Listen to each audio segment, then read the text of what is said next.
Dear students, in part 1, I told you the definition of article, what an article is, what an article should include, what is it all about, who is it meant for. So there I told you that an article is a written composition in prose. It is a written composition in prose. It is not poetic, it is non-fictitious, it is written on a specific topic, most of the times on contemporary topics, and it forms an independent part of a book or other publication such as a newspaper or a magazine. Then I talked to you about how to begin it. I told you that your headline should be catchy, it should attract the attention of the readers, it should force them to read the article, it should magnetize them, it should arouse their curiosity. So you need to speculate a lot on the heading, on the headline. Then I told you about the main body. It should have 3 parts: introduction, and then the main ideas, and then the conclusion. You introduce your thesis, you introduce your ideas in the introduction, then you develop the ideas, you explain the ideas, you add more information to them. That's what you do in main body, and you develop it to the full in main body itself. And in conclusion, you conclude the ideas, you draw a conclusion. What do you mean to say by the whole article? That is what the conclusion is. Then I told you that your article should include, or it should answer 5 questions: who, what, where, how, and when. If it doesn't answer all these 5 questions, it's not a good one. You ain't given all the information required. Now the 4th point I'm going to tell you today is plan everything in advance. Guys, if you fail to plan, you plan to fail, and that is the reality in every area of life. If you fail to plan, you plan to fail.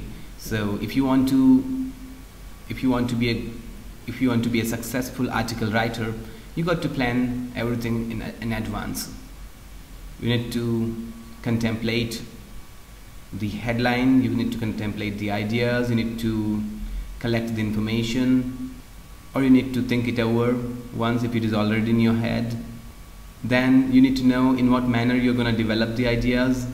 Thought precedes every creation. A carpenter cannot make a table unless he first thinks about it. So thought precedes every creation. So when you're out there to create an article, you need to think first. You need to think it.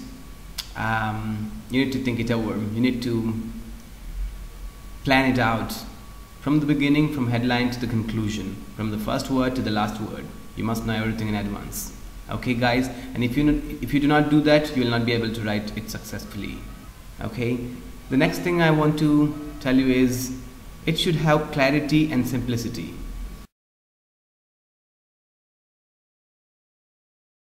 Clarity and simplicity. So always put yourself in the position of the reader.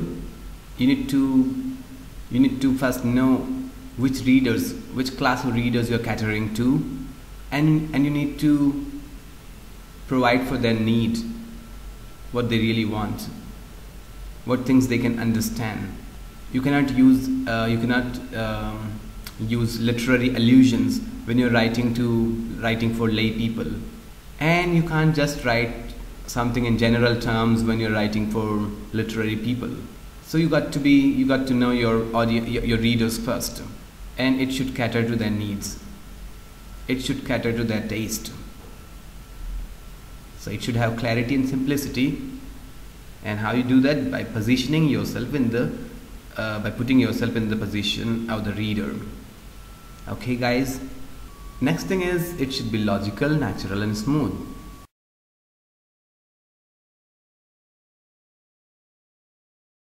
Logical, natural, and smooth.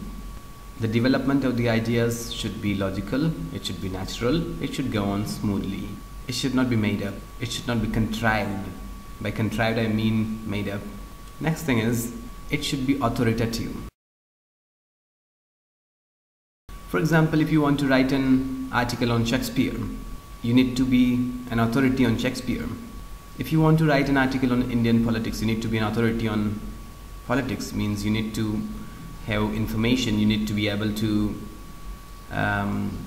evaluate the whole scene, whole political scene. If you cannot be a successful one. So you should write with authority. You should have real facts. You can be personal, but not too too personal, and you should not be too impersonal also. An article should be personal as well as impersonal, I believe, because that's how you will interest your readers. By personal, I do not mean you will just tell your own stories. It should be in consistency with the headline. Then, what you should do finally is here, proofread it for grammatical mistakes.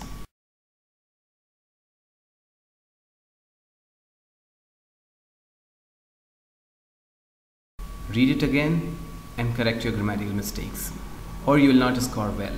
Grammatical mistakes make the examiner hate your article. Always remember, correct yourself by proofreading it. Then, another thing you can do is polish it up by changing words and expressions.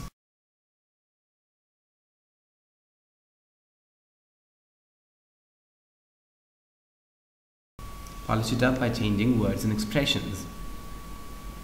When you read it when you proofread it, at that time you can be changing words and expressions. You can use better words, because you always get better, more effective words and expressions on contemplation. When you're reading it for the second time, the more time you spend on your article, the better you get at it. So polish it up by changing words and expressions. That's it, guys. Try writing your own articles.